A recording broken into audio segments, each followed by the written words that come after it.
विदर्भात शेतकरी आत्महत्यांच्या घटना चिंतेचा विषय ठरत असताना बुलढाणा जिल्ह्यातील एका 14 वर्षीय बाल शेतकऱ्याने शेतीतून यशाचा नवा इतिहास घडवला आहे।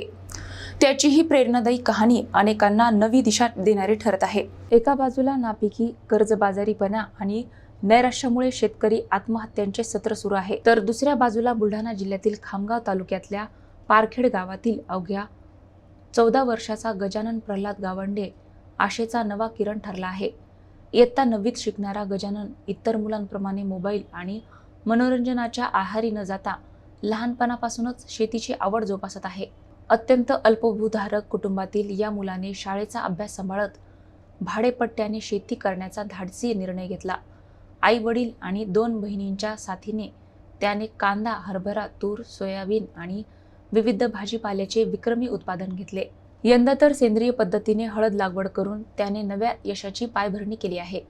आज अनेक शेतकरी संकटामुळे खचून जात असताना मेहनत, जिद्द आणि सकारात्मक विचारांच्या बळावर शेतीतही उज्ज्वल भविष्य घडवता येते, हे गजाननने कृतीतून दाखवून दिले आहे।